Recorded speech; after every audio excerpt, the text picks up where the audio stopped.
ओम नमः सिद्धेभ्यः। ओम नमः सिद्धेभ्यः। ओम नमः सिद्धेभ्यः। अहिंसा परमो धर्म की। आचार्य गुरुवर श्री ज्ञान सागर मुनि महाराज की। संत शिरोमणि आचार्य विद्यासागर महामुनि राज की। समस्त आचार्य संघ की।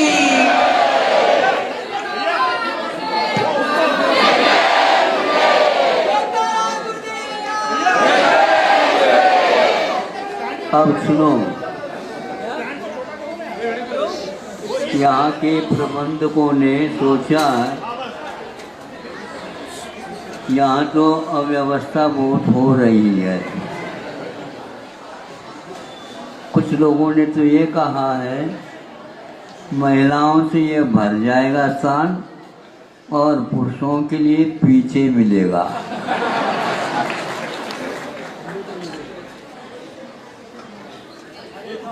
मुझे वह बाल्यकाल तो नहीं कर सकूंगा, लेकिन फिर भी वह बहुत पहले की बात है, लेकिन आज वह घटित होती सी लगती है। जिस समय बसों की व्यवस्था नहीं होती थी, अन्यत्र होती होगी लेकिन गांव में नहीं होती थी, और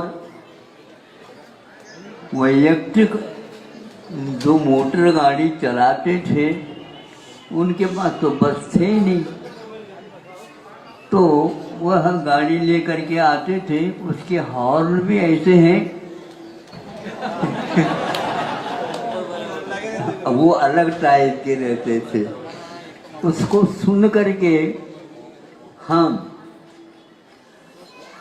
घड़ी में क्या वजह है ये ज्ञान करते थे। उस समय घड़ी भी किसी के हाथ में नहीं मिलती थी, और आज एक एक हाथ में दो दो घड़ियां मिलती। बंद है क्या चालू है ये भी उनको मालूम नहीं, लेकिन फिर भी वो सबके सामने देखते हैं। अब उस गाड़ी में क्या व्यवस्था थी,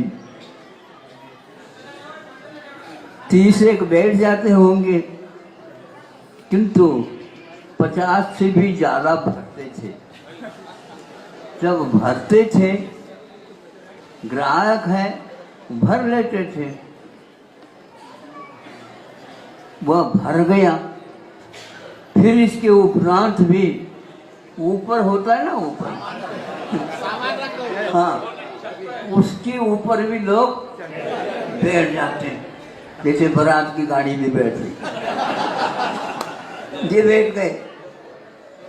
फिर इसके उपरांत जगह नहीं तो लटकने लगे चारों तरफ। वो गाड़ी अपनी उसकी जो क्षमता थी बाहर हो गई, धीरे धीरे चलने लगी।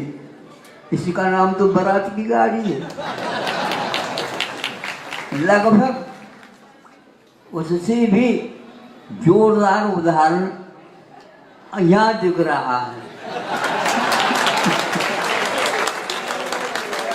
अब ये सारे महिलाएं गाड़ी में बैठ गई।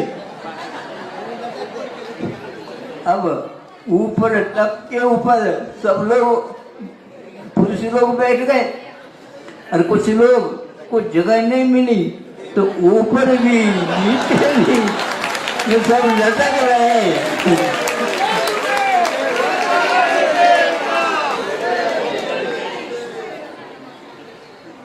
20-25 वर्ष पूर्व में निकलंक के और अकलंक के स्मरण के रूप में इस निकलंक भवन का निर्माण हुआ।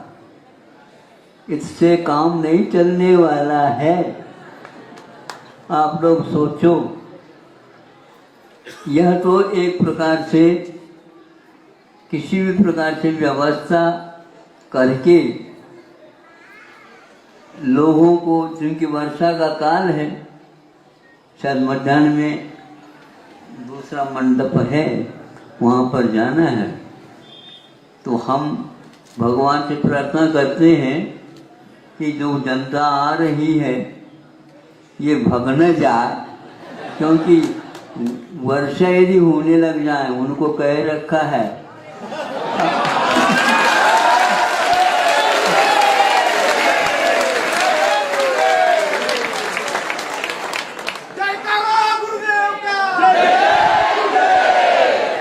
ये दूर से आए हैं, इनको अभी पानी की आवश्यकता नहीं है।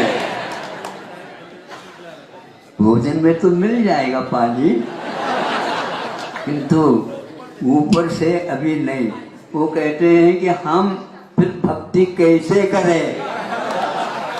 ध्यान रखो, कभी कभी भक्ति मौन से भी की जाती है और इधर उधर की बातें नहीं करते, नहीं तो हम बादलों को बता देंगे ऐसे करोगे तो निश्चित रूप से दंड मिलेगा तुमको।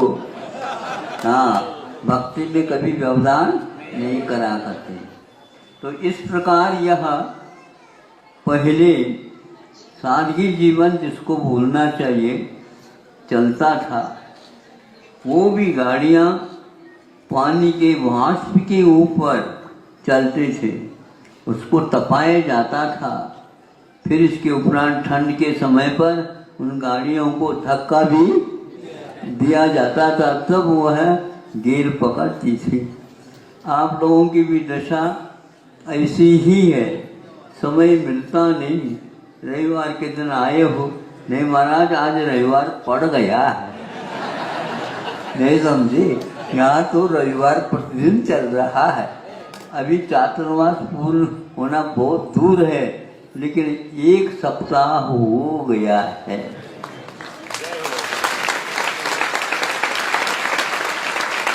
यहाँ के उत्साह को, प्रसन्नता को, भाव भक्ति को देखकर देव लोग भी तरस रहे हैं।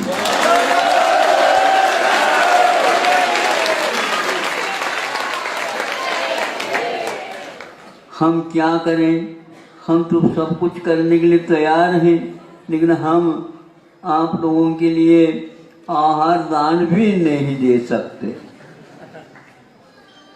कई ऐसे तरसते होंगे और ये लोग कहते हैं यहाँ से क्यों गए हैं, वहाँ पर आप लोग ऊपर जाकर के बैठ गए, वहाँ पर कोई मुनि महाराज ही नहीं आ पाए। ये हमारा भाग्य है, मुनि महाराजों का यत्र तत्र विचरण होता है।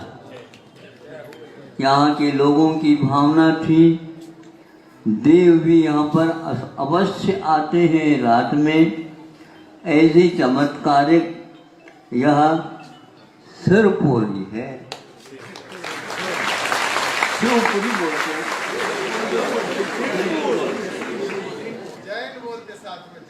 हाँ जैन भी बोलते हैं। हाँ, तो यहाँ पर जो संरचना मंदिर की है, उसको देखने से तो बहुत व्यवस्थित वहाँ पर जाना पड़ता है। हमने इस हफ्ते में कैसे दर्शन किया जाता है पार्श्वनाथ भगवान का, उसके लिए पूरी प्रशिक्षण ले चुका हूँ।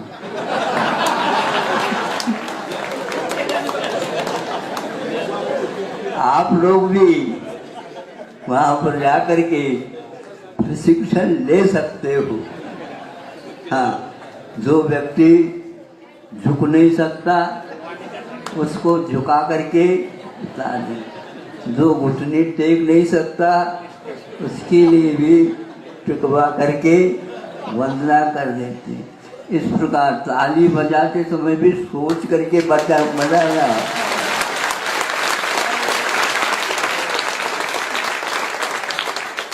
ये तो जाते समय इस ढंग से होता है, लेकिन आते समय तो और जबरदस्त कार्य होता है, चलना भी होता है।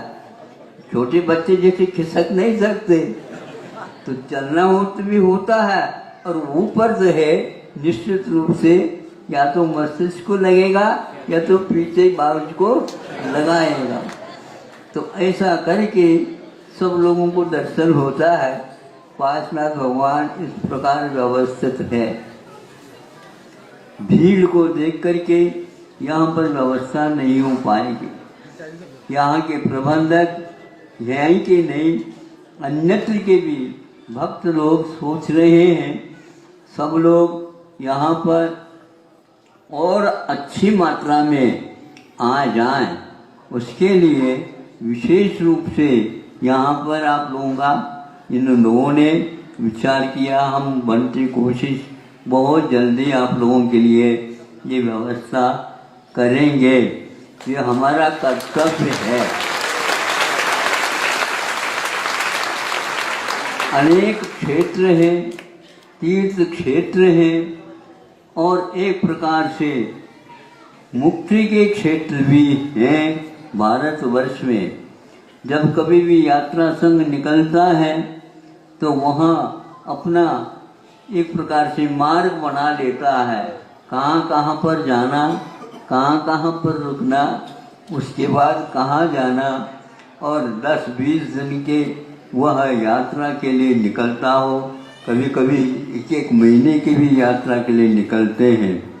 तो यहाँ पर जयपुर में एक प्रकार से यात्री आते हैं, लेकिन विशेष रूप से उनको यहाँ पर व्यवस्थित जगह नहीं मिलने से अब क्या करें। सब जगह एक प्रकार से बहुत ही रेल के डिब्बे जो है ना, चाहे वर्षा काल हो, चाहे वो गर्मी के हो काल, चाहे वह वर्षा अपने ठंड के हो, कहीं भी हो, लेकिन आप लोग समझते हैं पहले से ही रिजर्वेशन करना पड़ता है। समझते हैं? तब कहीं जाकर के जगह मिलती है। और रिजर्वेशन ये क्या है? टिकट है? बोलो, ये आरक्षण? ये आरक्षण भी नहीं है। आरक्षण नहीं है। टिकट के साथ साथ डबल खर्च क्यों दे रहे हो आप बताओ? हाँ, तो इससे स्पष्ट होता है बहुत व्यवस्था की कमी है। टिकट भी दे रहा है वो और रिजर्वेशन भी कर लेता है। तो यह है एक प्रकार से गरीबों के लिए ठीक नहीं है। यह अमीरों का काम है, इनको कोई पूछने वाला है ही नहीं। लेकिन नीति तो अवश्य आप लोगों को पूछती है। तो ऐसी स्थिति में गरीब लोग ट्रेन की यात्रा करेंगे कैसे बताओ? रिजर्वेशन वाले वहां पर बैठ जाते हैं और ये टिकट देख करके गरीब लोग जाते हैं तो खड़े होते हैं। ये भी ठीक ही है, खड़े होने से भक्ति ज्यादा अच्छी होती है और बैठने वालों की भक्ति नहीं होती।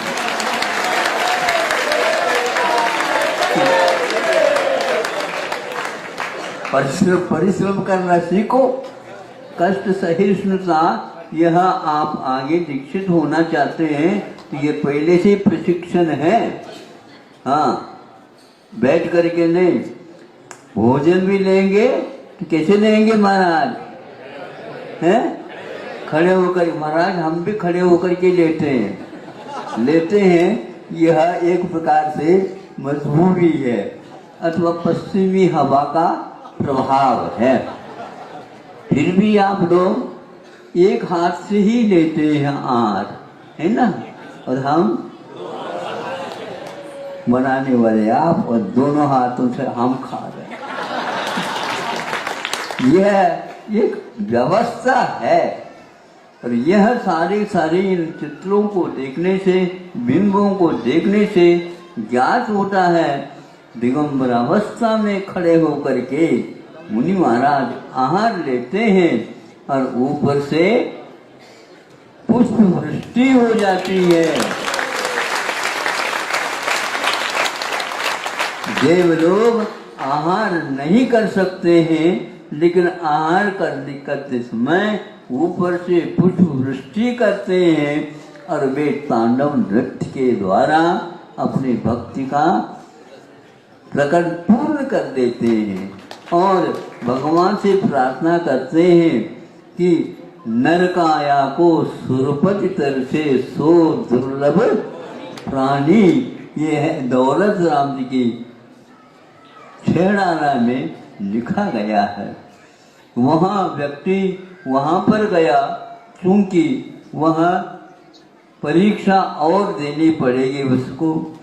वह एकाध विषय में फेल हो गया, अनुत्तीर्ण रहा, तो वहाँ से वह भक्ति करते करते करते ये तरस रहा है कि मुझे वह रूप धारण करने का सौभाग्य कब मिलेगा, आहार देने का वह सौभाग्य मुझे कब मिलेगा। और इस प्रकार फिर भी वह देवलोक भक्ति करने के लिए, यहाँ से भक्ति करने के लिए कोई भी नहीं जाता स्वर्ग, मरने के बाद ही स्वर्ग जाता है। नहीं समझे, खुद मरे बिना स्वर्ग नहीं मिलता, ये है। किंतु वहाँ से जो आते हैं इतने आनंद के साथ आते हैं, इतने आनंद के साथ आते हैं, करोड़ों करोड़ों टोलियों के साथ आते हैं और समूह शरण में साक्षात भगवान का दर्शन करते हैं। और ऐसे क्षेत्रों की वंदना के लिए भी वे रात के 12 बजे एकांत में जब आप लोग सो जाओगे उस समय वे भक्ति करते रहते हैं। कई व्यक्तियों के मुख से सुना कि वह घुंघरू के आवाज आती है, करताल की आवाज आती है, घंटियों की सुनचुन घंटियों की आवाज आती है। यहाँ पर कौन है? तो भगवान है। भगवान है तो भक्त भी आएगा, ये पक्का है। इसलिए आप लोगों को चाहिए ऐसे तीर्थों की रक्षा के साथ नए नयों को भी, नए नए भक्तों के लिए भी इस प्रकार की व्यवस्था करके इस मनुष्य जीवन की दुर्लभता को, इसका महत्व आपको समझ में आना चाहिए। नहीं तो बाद में पश्चाताप करोगे। करना, कराना और अनुमति देना, ये तीनों बिंदु से हम भक्ति कर सकते हैं। कई स्वयं करते नहीं, करने के लिए तो जाते हैं तो वहाँ गड़बड़ी हो जाती है, लेकिन कराते रहते हैं, अनुमति देते रहते हैं, प्रोत्साहित करते रहते हैं। ये सारे ही सारे भावाभिव्यक्ति हम लोगों की उनके प्रति समर्पित हो जाती है। इसलिए आप लोग वहाँ तीर्थों को करते करते सिरपुर में भी आ जाते हैं तो यहाँ पर भी देखते हैं पार्श्वनाथ भगवान। पार्श्वनाथ भगवान के जीवन के ऊपर जब कभी भी हम चित्रण सोचते हैं या पढ़ते हैं, लगता है कि महा फनादार जो कि ऊपर उनके सिर के ऊपर है, पार्श्वनाथ भगवान के ऊपर उपसर्ग, ये एक बड़ा अद्भुत घटना है। यह एक पंचम काल की देन है, अन्य कालों में इस प्रकार नहीं होता। और इस अवस्था में जब हम देखते हैं तो कितनी कठिन साधना थी उनकी कि इससे ज्ञात हो जाता, कुछ भी नहीं, प्रतिकार नहीं। और धर्मेंद्र ने आकर के उनके ऊपर जो उपसर्ग हो रहा था उसको दूर किया। ऐसे स्थान में आप लोग आए हो। थोड़ी सी भी मानो अवस्था में कमी होती है तो उसको आप गौण क्रिया करो और उस मूर्ति को देखो कि फना उठा करके धर्मेंद्र ने अपने उपसर्ग को दूर करने की अपेक्षा से भक्ति का अभिव्यक्तिकरण किया है। कैसे भक्ति होती है? तो ऐसी भक्ति होती है। तो इससे स्पष्ट होता है अपने यहाँ कष्ट सहिष्णुता, कष्ट को सहन करने की साधना बताई जाती है और पार्श्वनाथ भगवान की बिंब की स्थापना की हुई मिलती है। हजारों इस प्रकार के बिंब जहाँ कहीं भी क्षेत्रों में जाते हैं, प्राचीन काल से वह बिंब अभी भी आप लोगों को दर्शन दे रहे हैं। उस समय के व्यक्तियों ने, भक्तों ने आगामी काल में होने वाले विचित्रता बल्लाहट को देख करके आप लोगों के लिए ये व्यवस्था की है। आप लोगों का कर्तव्य है व्यवस्थित बिंबों का दर्शन करके समय समय पर आगे की पीढ़ी के लिए भी ये संस्कार का अवसर प्राप्त करा देना चाहिए। मध्याह्न में मंडप में रखा है, बताते हैं यहाँ पर हमारे पूर्व में गत रविवार के दिन या चतुर्दशी के दिन स्थापना हुई थी, लेकिन इन लोगों ने सोचा कि यह स्थापना दिवस बहुत दुर्लभता के साथ हमें मिला है, इसलिए सब लोगों को इन्होंने निमंत्रण दिया है। हमें तो निमंत्रण नहीं मिला क्योंकि हम निमंत्रण से तो आते नहीं हैं। हाँ, इसलिए लेकिन फिर भी कह तो सकते हैं महाराज आप भी आओ, तो हम पहले आ गए। और एक सप्ताह के बाद यहाँ पर जनता प्रतिदिन स्थापना कलशों को लेकर के, जैसे देव लोग घटाएं लेकर के आते हैं, उसी प्रकार यहाँ पर कलशों के दो घटाओं को ले घट भरते हुए लेकर के आए।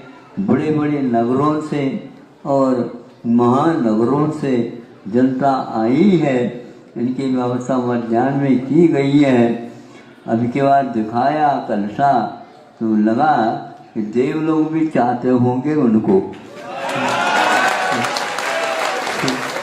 लेकिन वो कलशा हम कोई किसी देव को देंगे नहीं, केवल ये धरती के जो देवता भूमि गोचरी है उन्हीं के लिए दे करके ये कार्य संपन्न किया जाएगा। और बहुत आनंददायक यह अवसर है। मध्याह्न में आप लोग जाप प्रारंभ कर दो ताकि किसी प्रकार से इसमें बाधा न आए और आए हुए सारे निमंत्रित जो व्यक्ति है अपने अपने स्थान की ओर चले जाएं, यहाँ पर बैठ जाएं तो पूरी व्यवस्था नहीं होगी। अब रविवार के दिन भी आ जाते हैं तो भी काफ़ी मिल जाएंगे। कोई लोग जो है ना, भैया रविवार के दिन आप मत आया करो, क्यों? उस समय भीड़ रहती है। महाराज जी का दर्शन एकांत में तो होता ही, तो भैया हम समझते हैं हम एकांत के पक्ष वाले नहीं, अनेकांत पक्ष वाले हैं।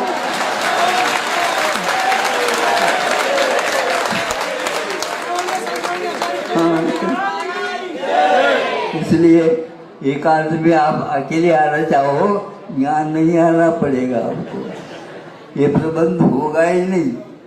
हम सोचते हैं हम एकांत में तो कुछ बैठ जा, हमारे उस बैठने से पूर्व में 10-20 व्यक्ति आकर के बैठ चलो, आज ऐसा तो दर्शन होता ही। कई लोग हम जब जाते हैं उस समय कहते ये देखो आज भगवान का दर्शन क्या हो गया।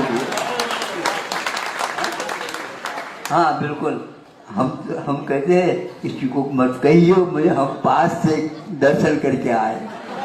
हाँ, सभी लोग ऐसे करने लग जा, तो इस प्रकार उनको खुशी हो जाती है कि इतने पास से तो दर्शन बहुत दुर्लभ।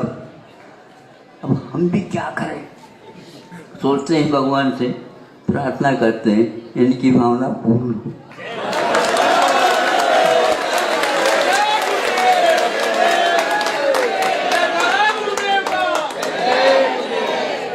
आप लोगों की दुकानें चलेगी तो हमारे थोक व्यापार चलेगा। हाँ, छोटी दुकान तो चलनी चाहिए। अब छोटी मोटी से कोई मतलब नहीं है। जहाँ बैठे हैं जो नहीं आ पाते हैं वे लोग सोचते होंगे देखो भैया तो गए, भाई भी गए हैं, वो भी गए हैं, वो भी गए और हमें जाने का अवसर प्राप्त नहीं हुआ, स्वास्थ्य ठीक नहीं रही, इसलिए बोले मुझको तो कम से कम वंदना अच्छी हो। वो भाव क्या कर रहे हैं? आपसे भी ज्यादा पवित्र भाव कर रहे हैं। हमारे यहाँ वस्तु का मूल्य होता है, यहाँ आने से वहाँ आने से कोई मतलब नहीं है।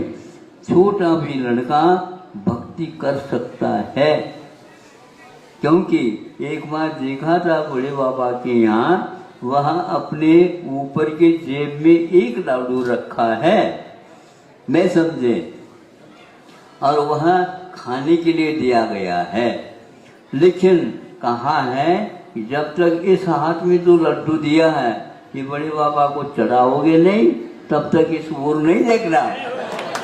तो वह नहीं देखता, खाता नहीं है वो, ये खाने का नहीं, ये तो चढ़ाने का है।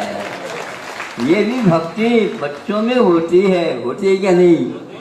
आप तो बड़े हो गए हो, बच्चों के मन में भी इस प्रकार का भाव रहता है। इस प्रकार यह जैन धर्म अहिंसा धर्म के विशेषता को लेकर के यत्र तत्र भारतवर्ष में फैला है, और इसको और विशेष रूप से आप लोगों को अहिंसा धर्म का पालन करके ये कार्य करना है।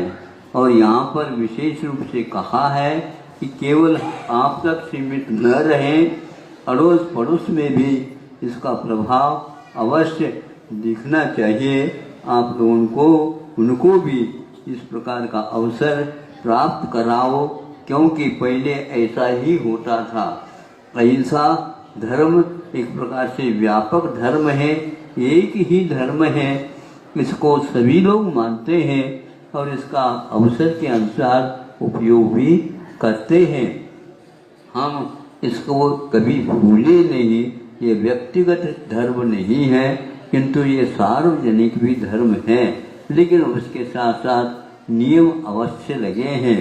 अहिंसा के आंशिक रूप से कम से कम आप पालन करेंगे तो भी इसका स्वाद या फल अवश्य ले सकते हैं, इतना ही पर्याप्त है। अहिंसा परमो धर्म की श्रोमणी आचार्य विद्यासागर